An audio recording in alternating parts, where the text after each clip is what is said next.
Oh, hey, Velvet. You don't mind if I give Kurogane that orichalcum you fished up, do you? Doesn't matter to me. But do you really think he can make a weapon with that?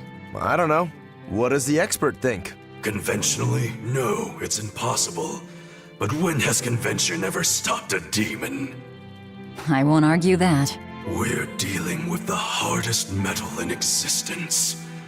But I'm ready to cast aside all doubt, to focus everything on forging my greatest creation. If anybody can do it, it's you. Good luck, Kurogane. Yeah, best of luck. If you can make Rokuro stronger, you'll be helping me out too.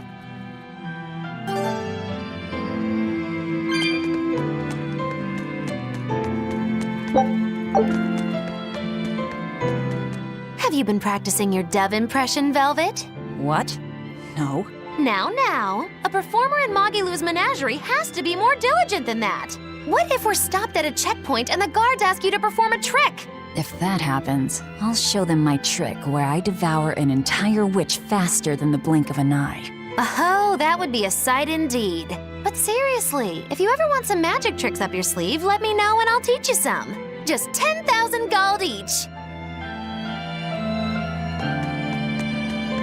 Laphicet! I spy! I can't, Kamawana. I've got stuff to...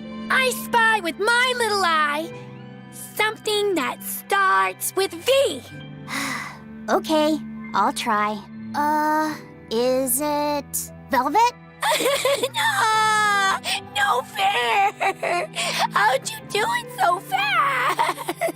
Wait, Kamawana, I'm sorry. You don't have to cry. Poor Fee.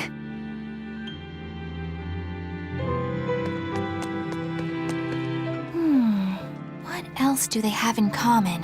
What are you up to? I'm compiling everything we know about Earth Pulse points, starting with what the ones in Ward Forest and Palamedes have in common. I'll compare those points with the ones that didn't have any therions. Then, I'll factor in everything I currently know about the Abbey's deployments. Once that's done, I'll match all that information against what we know about the locations Laphicet was able to sense. When that's completed, we should be able to tell which locations are more likely to house a therion. You're really going all out, aren't you? Must you sound so incredulous? If you're going to do something, then give it your all. There's no other way to live. Right. I'm counting on you then. I'm not doing this for you. This is for me and for Laphicet. Do you even understand why that boy's trying so hard? Yeah, I do.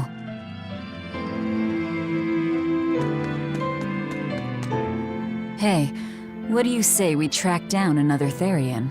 Sure. From what I can tell, the next closest Earth Pulse point is near the center of Midgand. Midgand, huh? The capital's not far from there. I wonder how things are now that Griffin's gone, though. Only one way to find out. Maybe so, but Aizen's not here, you know. You're right. I haven't seen him in a while. We should probably ask Benwick where he wandered off to. Yeah. Hold on. There's a letter here. On pretty cutesy stationery, too. Let's just have a quick look-see. As the cold turns bitter and the snow piles up on the mountains, I cannot help but think of you and hope you are in good cheer. As for myself, I am the same as ever, although I recently acquired a rare item that I shall be sending your... It's rude to read other people's letters, you know. Yeah, but how else are we supposed to find out whose it is? Does it say who the sender is? Uzfamiwu Wexov. Who the hell is that? Probably someone on this island, if I had to guess. Hey! Anybody lose a letter? Do any of these folks look like the type to write a fancy letter?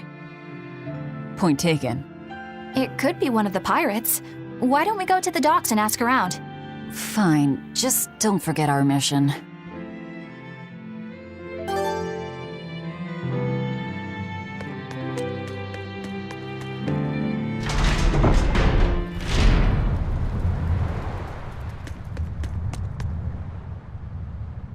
No reply this time either?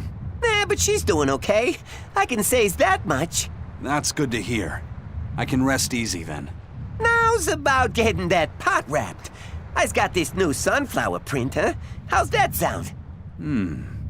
Yeah, that one's cute enough. Let's go with that. Did he just say cute? help you with something? Someone dropped this letter. Do you have any idea who it might... You didn't read it, did you? Wait, it's yours? We didn't read it. Much. You really didn't read it? No, of course not. Put this letter in with the package. Who's got it? When you ship with the Turtles Express, rest assured your mail is in good hands. If you're done here, we're ready to head out. Our destination is Midgand. Yeah, I'm all set. Was he sending a gift to someone? And with a letter, too. Gotta be a lady friend, that's for sure. You think? Either way, that letter was really polite. And did you see that penmanship? Yeah, I didn't know old Reeps had it in him. I can hear you two, you know. Ah!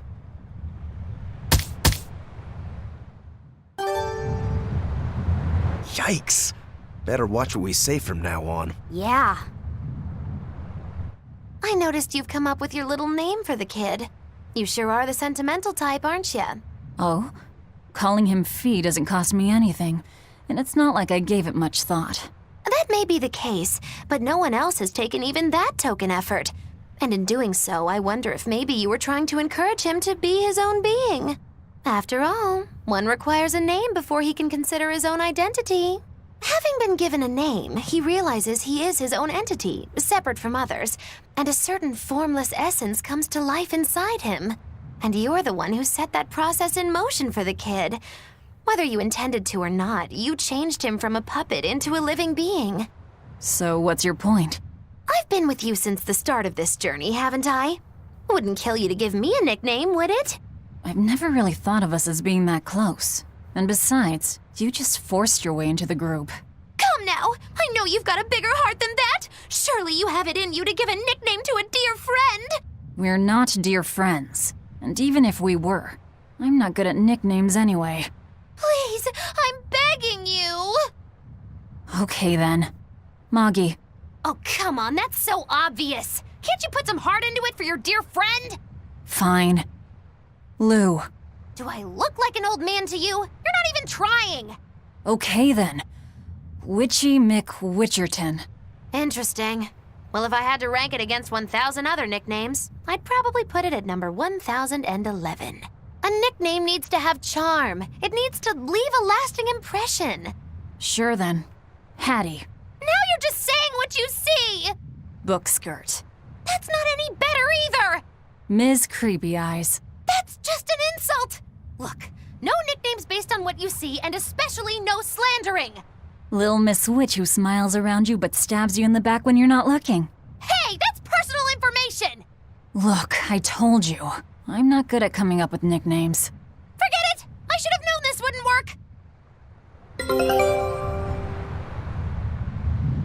Aizen, what happened to those octopuses? Dial and Kurogane took them to the kitchen. They said they were going to make dinner for Kamoana. They're going to feed demons to her? A therion needs malevolence to survive. That's why they carried them off alive. What do they plan on making? Octopus ink pasta with takoyaki and fried octopus on the side, and Hellavisian octopus carpaccio. Do they have a takoyaki pan here at the prison? Kurogane hammered one out with some iron, along with a large pot for the pasta. Still looking like that? Takoyaki would hit the spot right about now, though. Octopus ink pasta, huh? Like squids, octopuses release ink as a defensive mechanism, but theirs is made of different stuff and is used in other ways. Squid ink is stickier and acts like a decoy, but octopus ink spreads out like a cloud of smoke. But squid ink has 30 times the savory flavor, so octopus ink isn't used in pasta all that often. Laphicet told me the same thing. He said that's why octopus ink pasta isn't very good. Laphicet said that? Yeah, so I ended up not making it for him. But I wonder... I guess it doesn't matter, since I can't taste it now. I'll taste it for you then. So make me some octopus ink pasta sometime, all right?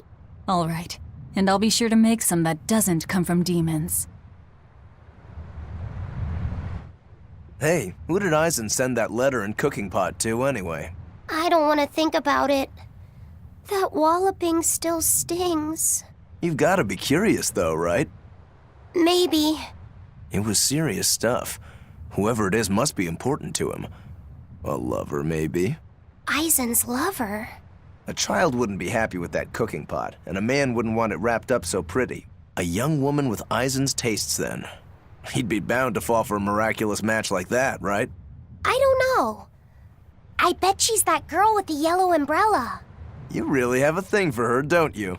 I do not. That's not what I mean. Then pray tell, what do you mean? Huh? Eavesdropping, Eleanor? How unseemingly rude of you. Besides, Laphicet is free to like whomever he chooses. You're one to talk about eavesdropping, Moggy Lou. Anyway, it's just that the sunflower design on the wrapping reminded me of her. Now that you mention it, but does it really matter? He has someone to write to in any case. True. I can't help but feel a bit envious. What a nice way of summing it up, Velvet. So you were eavesdropping too, then? Say, what do you think about Eisen? Oh, so that's the kind of guy you're into, hmm? Huh. Not what I'd expect, but... No! I just feel there's something different about him. The way he picks presents, the objects that catch his eye. Oh, is that all? Boring. No kidding. All men have some kind of particular interest, big or small. I suppose that's true, but he seems a bit, shall we say, overly obsessive? Now that you mention it, he does have a tendency to ramble on about various topics. And it's not just the items he collects. There's more to it? Every weekend, he eats curry for dinner, and every time we go into port, he docks at the 3rd Bollard. Come to think of it, I heard the galley crew complaining that he always needs his pasta cooked exactly the right way. And when he needs a new outfit, he always goes to the same tailor and returns with identical clothes and boots. It all has to be exactly the same size and in exactly the same color. Turtle says he's very nitpicky. Sounds like he's not so much picky as he is a pain in the ass. But I do see a different side of him now. I thought pirates were all rough and filthy, but it seems they can be quite meticulous. Not much of a reassessment.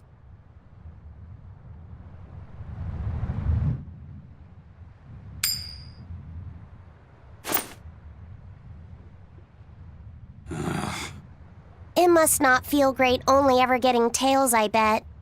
Nah, I don't really mind that much. It's way too late for me to start letting that bother me. Yeah, but wouldn't it be nice to get heads at least once? Hell, I know I'd like to see that, and I bet Laphicet here does too. Yeah, I do. Right? That's why I've brought something a little special. Ta-da! What's so special about that coin? It looks identical to the one Eisen already has. The front side does, yes. But both sides of the coin are actually heads. I had Kurogane make it for me custom. If both sides are heads, then not even the Reaper's curse can stop it. Well, yeah, but that's cheating. What's the point in getting heads if it's rigged that way? It's not cheating. It's called effort and hard work. How? If you always work hard and never give up, you'll make your own way forward. All right, I'm in. I'll get that heads for you.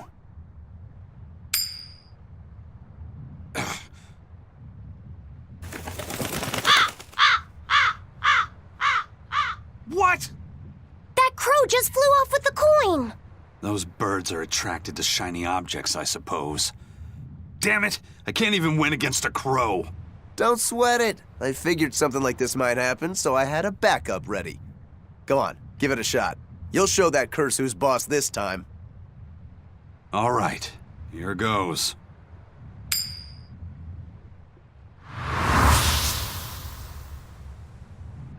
I don't believe it! Now Prince Percival's griffin's gone and eaten the other coin right out of the air! Are you kidding me? Not to worry, I've got a spare backup. It's time to put that curse on notice. Right. Here I go.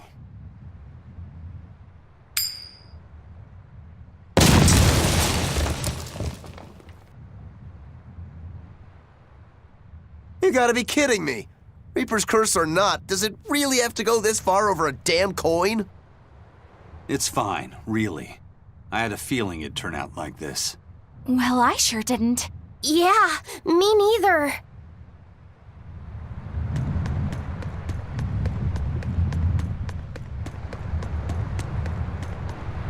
May I ask you a question? What? You're an Earth Moloch, yes? Why live on the sea when your kind sinks in water? I live on the sea because I'm an Earth Moloch. I'd be curious to hear more. Ifrid used to go on about how we should accept what we were born with. But one time he joked about the idea of a pirate who couldn't swim, and he laughed and laughed. I wanted to clobber him right then and there, but it wouldn't have changed the fact that I can't swim. I didn't want some predestined elemental affinity to control who I was. Instead, I underwent tough training to overcome it.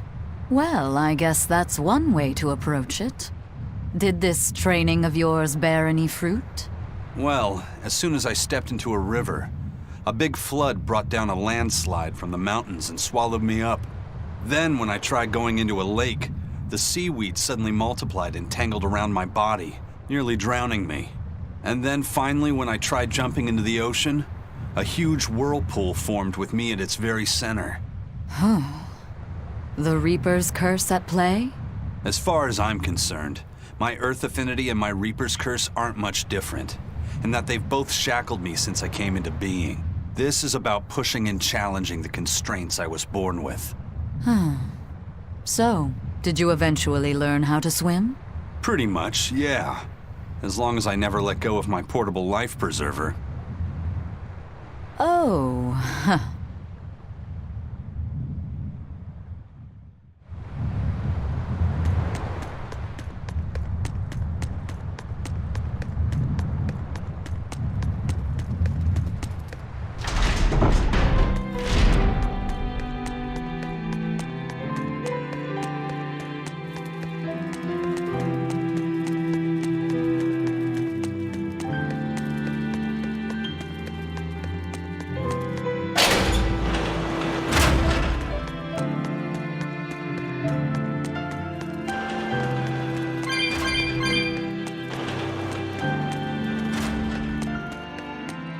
Hey, Kuragane, let me ask you something. More complaining, is it? Come on, don't be like that. Every time I turn around, Velvet or one of the pirates is telling me to go make some delivery to some island. I can never get a break. Isn't that just a sign they think you're a dependable guy? Maybe, but I don't see them sending you off on errands. It's like they take one look at your face and decide to leave you alone. I don't have a face. Oh, right, sorry. The slip of the tongue. Maybe you just don't know how much work I do around here. It's more than you think. Anything to do with iron, I do it. Making tools, repairing things. What do you take me for? Some kind of cheeky freeloader? I don't even have cheeks. You're too funny. But doesn't it ever annoy you to have all these kids giving you orders? I've spent my entire life thinking of nothing but forging swords. It's been centuries since I've interacted with youngsters like them. They can be a hassle, but at least it's a new hassle. Yeah, that's what I thought at first, so I went along with whatever they asked. But I've been too nice, so they keep pushing work onto me. Maybe if I hadn't been so helpful, they would have stayed out of my face like they stay out of yours. I don't have a face. That's not the point. Aren't you even listening to what I'm saying here? You need to make up your mind. You and I got on this ship alongside these people, who are putting themselves in great danger in order to live the lives of their choosing. If you don't like it, then go on and get off this ship with your tail between your legs. Yeah, except I don't have a tail right now.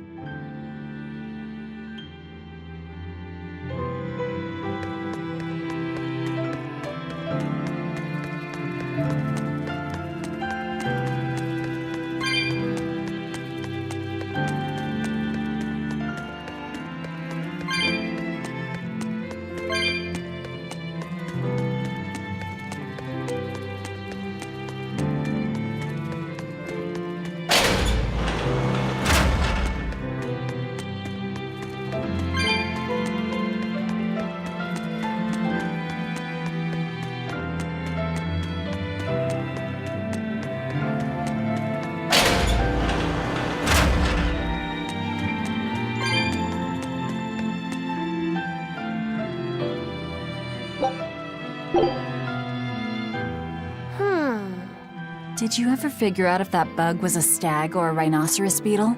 Actually, I still haven't really looked into it. Why not? Weren't Rokuro and Aizen pretty curious to find out too? They're why I haven't. They both have really strong opinions, and they both make a believable argument. And if I determined it was a new kind of beetle entirely, my decision would change the very course of their fates. Their fates? I think you're exaggerating things. Hey, what are you guys talking about? We're still hashing out what that Rhinostagros really is. Kiddo here's holding off on his final decision because he's worried about how you'll take it. You're both adults. Can't one of you just give in so we can move on?